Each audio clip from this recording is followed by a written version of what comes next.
전 좀 쉬었다 오셨나요? 진짜 쉬셔야 됩니다. 그냥 바로 들으시면 안 돼요.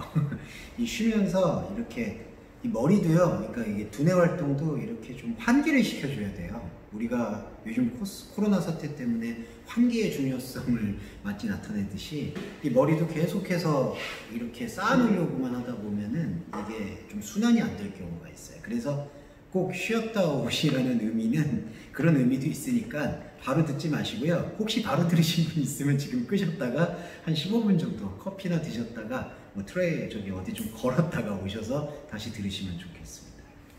자, 나머지 비유, 오늘 세 가지 비유는 한 번 더 준비를 드릴 텐데, 마가복음, 같은 마가복음이에요. 4장 24절과 25절의 헤아림 비유, 그리고 바로 연결이 되는 게 있어요. 4장 26절과 29절에 바로 은밀히 자라는 씨 비유가 있습니다. 이 두 개를 연속해서 살펴보는 시간을 가져볼게요. 자, 마가복음 4장 24절에 이렇게 등장을 해요. 너희가 무엇을 듣는가 스스로 삼가라. 스스로 삼가라라고 얘기하고 있는 것이 이거 좀 해석이 돼야 되겠네요. 그리고 너희 헤아리는 헤아림으로 너희가 헤아림을 받을 것이요 더 받으리니 있는 자는 받을 것이요 없는 자는 있는 것까지 빼앗기리라. 이렇게 돼 있어요. 이거 좀 해석하기가 뭐 약간 귀에 걸면 귀걸이, 코에 걸면 코걸이식의 비유 해석이 좀 많은 편이라 요거는 원문에 입각해서 조금 더 정확히 좀 설명을 드리도록 하겠습니다. 먼저 이거예요. 너희가 무엇을 듣는가 스스로 삼가라 이렇게 얘기하는데 요거는 해석해 보면은 블레페테 티 아쿠오테예요. 그러니까 너희가 듣는 그 무엇에 대해서 주의 깊게 살펴라 이런 뜻이에요. 그러니까 주의 깊게 살펴라는 게 묵상하라는 말입니다. 이 블레포라는 게 보라는 뜻인데 본다는 뜻도 있지만 그 안에 있는 의미를 자신이 이해하고 알아가는 게 함께 함축되어 있어요. 헬라어에서 본다는 단어가 여러 가지가 있어요. 블레포, 호라오, 옥타노 뭐 이렇게 있는데 그 단어들 모두 솔직히 이 예수님의 말씀과 접목이 됐을 때는 헤아리는, 생명을 헤아리고 찾아가는 걸로 이해하시는 게 좋아요. 그러니까 여기서 너희가 무엇을 듣는가 스스로 삼가라, 주의해라는 게 경계라는 뜻이 있는 게 본질이 아니라 너희가 듣는 그 무엇을 살펴라, 적극적인 명령이 돼요. 그러면 여기서 듣는 그 무엇이 중요한 거죠. 여기서는 의문대명사로 쓰이기도 했고 이게 부정대명사이기도 해요. 부정대명사라는 뜻이 어떤 의미냐 하면은 정하지 않은 거, 그러니까 사람의 생각으로 규정하지 않은 그 무엇을 뜻해요. 그러니까 사람의 기준과 안목으로 그러니까 정해놓지를 않았으니까 이게 되게 사람이 볼 때에는 모호하고 추상적이고 두루뭉술이하거든요. 근데 구약으로 넘어가 봐도 이 그 무엇이 했던 역할은 막대해요. 여호와 하나님을 설명하는 것도 사실 그 무엇이에요. 나는 스스로 있다라는 게 뭘로 규명할 수가 없다는 뜻이 함축되어 있고요. 구약에서 40년 동안 광야에서 백성들이 먹었던 만나도 그 무엇이라는 뜻이에요. 그러니까 딱히 이름이 없다 보니까 그냥 그 무엇이라는 의미로서 히브리어 만나를 제시한 거예요. 그러니까 규정할 수가 없는 거예요. 그러니까 여기서도 예수님이 너희가 듣고 있는 것은 그 무엇이라는 거예요. 사람의 생각이나 지금까지 이어져 내려온 전통이나 자신이 느꼈던 감정과 감각, 경험, 그런 것들로 이렇게 포획된다? 이렇게 규정될 수 있지가 않은 게 하나님의 말씀이라는 거죠. 그러니까 너희가 듣는 그 무엇을 특별히 헤아려야 된다. 그러니까 지금까지 듣던 방식대로 그렇게 모호하고 두루뭉술이하고 추상적으로 보이는 것은 걷어내고 나한테 실용적이고 확실하고 명확해 보이는 것만 하나님의 말씀이라고 풀이하고 해석하고 받아들이면 솔직히 망하는 거예요. 어떤 의미에서 망하느냐? 하나님이 우리한테 오셔서 우리가 쌓아 올렸던 바벨탑을 허물어야 되는데 그 철거 작업이 없어진다는 거죠. 그러니까 되게 이상해지는 거예요. 그러니까 내가 세웠던 모래 위에 세운 집도 계속 짓고 있고 하나님이 지으려고 하고 있는 반석 위에 세운 집도 거기다가 모래 위에 세운 집에다가 데코레이션 하는 거예요. 이렇게 계속 장식만 늘어놓는 거죠. 여기 첫 번째 문장에서 그 의미를 우리가 풀이를 해야 됩니다. 그 풀이를 했고 그 다음에 너희의 헤아리는 헤아림으로 너희가 헤아림을 받는다 라는 헤아림이 나오는데 여기서는 이 헤아림이라는 뜻은 조금 부적절한 번역이고요. 이 메트로터라는 건데 메트로 이게 분량과 기준과 스탠다드, 표준이라는 뜻이에요.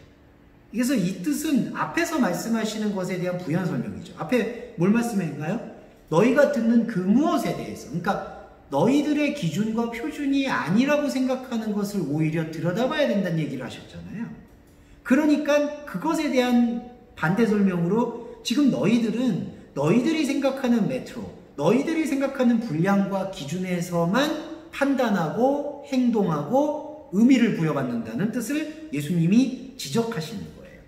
너희의 헤아리는, 그러니까 너희의 기준인 그 기준으로 너희는 그 기준에 따라서 판단받게 되어진다라고 얘기를 하는 거예요. 이거는 상당히 불행한 결과를 초래하는 거죠. 왜냐하면 이 기준에 하나님은 안 계시는 거예요.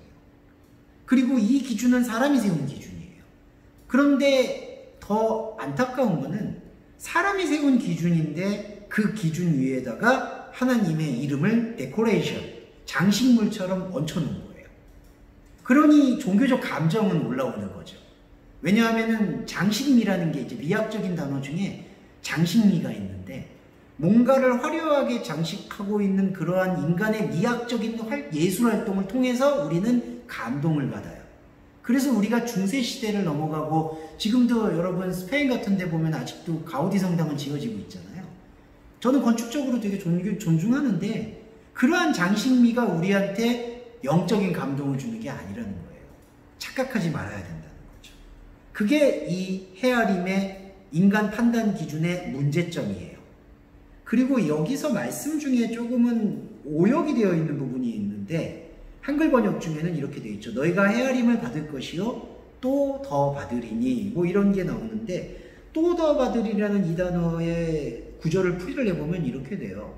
카이 프로스 테데세타이 휘민 토이스 아쿠신.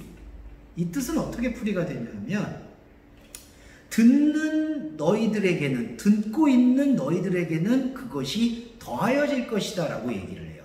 그러니까 앞의 구절과는 반대 구절이에요. 그러니까 너희들이 만약에 기준을 세워서 기준대로 행동한다라면은 너희들이 생각하는 기준대로 판단받고 의미를 부여받을 것이지만 너희들이 듣고 있다라면은 그 들음이 더하여질 것이다라는 것은 이 들음은 진리에 대한 들음과 의지를 설명하고 있는 거예요.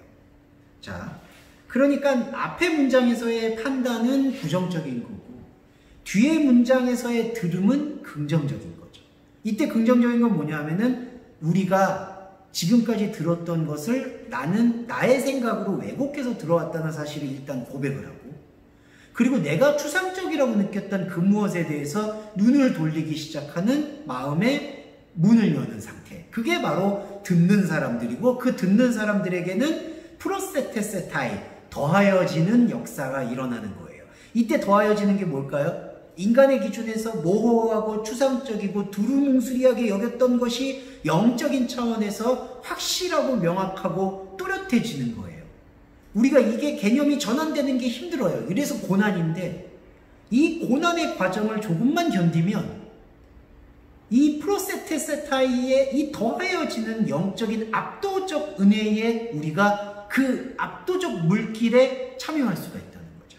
이게 바로 가진 사람이에요. 그래서 이게 연결이 된 게 25절입니다. 가진 사람은 주어질 것이다. 한글 번역은 있는 자는 받을 것이요 라고 번역이 되어 있는데 이게 좀 불충분한 번역이라고 생각이 들어요. 왜냐하면 그 도데세타이가 나와요. 여기서는 호스가르엔 에케 도데세타이. 이게 무슨 뜻이냐? 가지고 있는 사람은 가지고 있다면 누구든지 그에게는 도데세타이, 주어짐의 역사가 일어난다. 근데 도데세타이의 원문이 도라예요. 그러니까 기본어가 도라가 여러분 선물이에요. 그러니까 성경 말씀에서 선물이라는 개념은 증여가 아니에요. 그러니까 내가 일한 거에 대가나 계약의 결과가 아니라 무조건적으로 주어지는 하나님의 은혜라는 거예요. 이것은 인간이 잘하고 못하고 잘나고 못나서가 아니라 하나님의 사랑으로 무조건적으로 주어진다는 거죠. 그러니까 25절의 첫 번째 문장, 있는 자는 받는다라는 개념은 이때의 있음은 진리의 들음을 가진 사람을 뜻하는 것이고, 진리의 들음을 가진 사람에게는 지금까지 자신이 생각하는 소유가 더 드러나는 게 아니라 진리의 들음에 대해서 하나님께서 무조건적인 은혜의 더딥힘을 계속 지속한다는 뜻이에요. 이게 바로 생명의 선순환을 말하는 겁니다. 근데 반대로 없는 자는 있는 걸 빼앗긴다고 하죠. 자, 근데 모순이 있잖아요. 없는데 있는 게 어딨어? 이렇게 되잖아요. 여기서 중요한 개념 차이가 있는데, 여기서 없다는 거는 진리의 들음에 대해서 없다는 뜻이에요. 그게 없어요.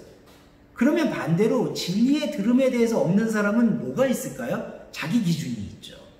자기 기준의 소유가 있는 거예요. 그러니까 자기 기준의 소유가 빼앗기는 거예요. 근데 빼앗기는 것도 상당히 우스워요. 이게 무슨 뜻이냐면, 자기 소유가 빼앗긴다는 건요, 함축적으로 말씀드리면 빼앗기지 않으려고 발버둥 치는 게 이 빼앗긴다라는 단어 안에는 함축되어 있는 거예요. 그러니까 우리가 세상을 살아가는 이치나 이렇게 왜곡되고 오염된 자본주의를 들여다봐도 이거는 너무나 명확해요. 가진 사람은 더 가지려고 노력을 하죠. 왜 그럴까요? 빼앗기는 게 두렵기 때문이에요. 그러니까 모든 사람은 나는 이제 더 이상 빼앗길 게 없어. 이 정도의 자산이고 이 정도의 명예고 이 정도의 성취면 나는 그런 것에 대해서 안달복달하는 사람은 아니야 라고 얘기할 수 있겠죠. 심리적으로나 자기의 생각으로는 그런 멘탈 트레이닝이 될 수는 있겠어요. 하지만 그 사람의 근본은 안 변한다는 거예요. 빼앗기는 것이 두려워서 점점점 자신의 기준을 강화하고 그 기준에 엄격하게 생각하고 살아가는 라이프 스타일을 지향하는 모든 사람들은 비록 멘탈은 편하다라고 자기가 자위한다 하더라도 그거는 빼앗기는 거예요. 빼앗고 빼앗기는 그 짐승의 아고라판에서 한 발자국도 자유롭지 못한 지옥 상태에 있는 게 바로 있는 자, 없는 자가 있는 거를 빼앗기는 상태라는 거죠. 이게 상당히 불안하고 불행한 상태인 거예요. 그래서 예수님이 이걸 아예 개념을 완전히 다르게 정립을 하셨다. 이렇게 이해를 하시면 좋겠고요. 그 개념을 다르게 정립하시기 위해서 예수님이 바로 또 하나의 비유를 연결하신 게 그 은밀히 자라는 씨의 비유라고 볼 수가 있겠습니다. 요걸 바로 이제 말씀을 드릴까 하는데요. 자, 26절에 이렇게 얘기하죠. 또 가라사대 하나님의 나라는 사람이 씨를 땅에 뿌림과 같다. 저가 밤낮 자고 깨어 하는 중에 씨가 나서 자라되 그 어떻게 하는 것을 그는 알지 못했다. 자, 이거는 한글 번역을 읽어도 뭐 명확해져요. 하나님의 나라는 사람이 씨를 땅에 뿌림과 같다고 얘기해요. 자, 이때 더 재밌다고 말씀드리면 좀 송구한데, 여기서 하나님의 나라는 천국인데, 여기서의 천국은 이제 아예 어떤 공간도 아니에요. 그냥 상태예요. 뭐냐? 하나님의 나라는 땅에 뿌리는 상태예요. 그러니까 스포론 에프데스케스, 땅에 뿌려지는 거예요, 그냥. 자, 이게 뭐냐? 말씀이 뿌려지는 상황이에요. 그러니까 하나님의 나라는 말씀이 내 안에서 여러 가지 방식과 방법으로 뿌려지고 들려지고 이해되고 알아지는 그런 모든 총체적인 과정을 바실레이아 투 데우, 하나님의 나라로 본 거예요. 그렇죠. 이게 예수님의 혁명적인 표현이에요, 솔직히. 왜냐하면 이때 당시도 그렇고 지금도 그런데 하나님의 나라 천국이다 그러면은 어떤 것에 못을 박아줘야 되거든요. 그러니까 좌표를 찍어줘야 돼. 아, 이런 게 하나님의 나라예요 라고 해야 되는데 이거는 그조차도 없어요. 그냥 씨 뿌렸다는 얘기예요. 자, 그게 첫 번째 포인트고, 두 번째 포인트는 사람은 밤낮 자고 깨어서 뭔가를 해요. 자, 사람이 뭔가를 하죠. 자고 깬다, 자고 일어난다. 이거는 인간의 반복적 크로노스적 상황을 예표한 거예요. 그러니까 반복적인 크로노스의 상황에서 밤낮 자고 깨요. 근데 씨가 자고 날아요. 근데 그거를 몰라. 그럼 이거는 뭐죠? 씨는 알아서 자란다는 뜻이에요. 그러니까 사람은 그냥 자기가 갖고 있는 생활을 하는 거고요. 씨는 그 안에서 알아서 자라요. 그러니까 이게 아이러니한 거죠, 솔직히. 그러니까 이거는 뭐 자연의 비유를 꼭 빗대지 않아도 땅은 스스로 그 안에서 생명의 열매를 맺는다는 거예요. 그러면 여러분 중요한 게, 그럼 이 땅이 뭘까요? 사람도 이 땅이고 땅도 사람을 지금 얘기하는데 이 땅이 뭔가를 한다는 게 아니라는 거예요. 이 땅이 하는 것은 유일하게, 천국에 비유해서 이 땅이 하는 것은 유일하게 하늘을 보는 거예요. 하늘을 만나는 거예요. 하늘을 만나고 하늘과 함께 있을 때 하늘로 상징되는 하나님이 스포로스, 씨를 보내셔서 그 씨가, 그 하늘의 뜻이 땅에서 생명의 열매를 맺도록 나아가는 거예요. 이 과정이죠. 그런데 이 과정에서 처음에 싹 이삭에 충실한 곡식, 이게 이제 드러나고 있는데 29절에 열매가 익으면 낯을 내니 추수가 이르렀다라고 얘기를 해요. 그러면 여러분, 열매는 어디에 있을까요? 충실한 곡식에 있을까요? 싹에 있을까요? 다 있어요. 그러니까 이게 이제 과정이 좀 과정론과는 다른 개념인데, 자, 땅이 28절에 보시면 스스로 열매를 맺죠? 근데 열매에 대한 부분을 세 개로 나눠서 설명한 거예요. 싹, 이삭에 충실한 곡식. 그러니까 싹, 이삭에 충실한 곡식 세 개가 모두 까르푸스, 열매라는 거예요. 이게 개념이 좀 이해하기가 어려운 거죠. 우리는 농부의 마음으로 열매가 나오면은 그 열매를 가지고 기뻐하는 것에, 현상적인 것에 도취가 되어 있는데, 하나님의 시간과는 이게 통합이 되어 있다 보니까 씨를 뿌렸던 것, 씨가 착상을 하는 것, 씨가 이삭을 내는 것, 씨가 곡식이 되는 것, 그 모든 과정이 하나로 통전적으로 까르포스라고 얘기를 하는 거예요. 그런데 그 까르포스가 열매의 때고 추수의 때인데, 여기서 중요한 게 바로 이 열매를 내어줄 때에 그 드레스파논, 낯을 보낸다라고 얘기를 해요. 누가 낯을 보낼까요? 하나님의 나라가 낯을 보내죠. 하나님의 나라가 낯을 보내. 낯은 뭐냐 하면은 잘라내는 거예요. 커팅하는 거예요. 그럼 뭘 커팅을 할까요? 여기서 중요한 게 이전에 바로 헤아림 비유에서 나왔던 인간의 생각을, 사람이 밤낮 자고 깨서 뭔가를 하잖아요. 그런데 사람이 갖고 있는 개념의 안타까운 왜곡은 그 사람이 밤낮 자고 깨서 하는 것이 열매를 맺게 되는 중요한 기여였다라고 생각을 한다는 거예요. 그러니까 내가 뭔가를 밤낮 자고 일어나서 했어. 이 하고 있는 것들이 은혜가 되어서 까르포스, 열매가 되었다라고 생각한다는 거예요. 그걸 잘라내는 게 추수꾼의 역할이죠. 그러니까 예수님이 하나님의 나라가 가까웠다, 추수의 때가 가까웠다라고 설명드리는 그 핵심에서 우리는 까르포스라는 이 열매의 완전히 다른 개념을 이해할 이유가, 용의가 있어야 된다는 거예요. 왜냐하면 여러분, 추수 때가 세대주의 종말론처럼 언제 임박한 게 아니기 때문이에요. 추수 때는 늘 영원한 현재로서 우리한테 있어요. 그렇기 때문에 우리는 날마다 추수 때인 거예요. 그러면 날마다 우리는 하나님의 사자로서, 메신저로서 이 드라파논, 낯을 들어야 되는 거예요. 칼이에요. 그럼 이 칼이 뭘 자르느냐? 밤낮 자고 깨서 하는 인간이 갖고 있는 생각 속에 잠겨있는 인간의 기준, 인간의 욕망, 인간의 자기 생각, 인간의 전통에 대한 의지, 인간의 의존성, 그리고 인간의 열매에 대한 왜곡된 생각, 현상적인 억압, 그 모든 것들을 매 순간 잘라낸다는 거죠. 그게 바로 이 은밀히 자라는 씨의 비유의 핵심이다라고 생각해 볼 수가 있겠어요. 자, 오늘은 한 가지 비유가 더 준비가 되어 있어서요, 한 번 더 쉬고 간단히 말씀을 드리고 마무리를 했으면 좋겠습니다.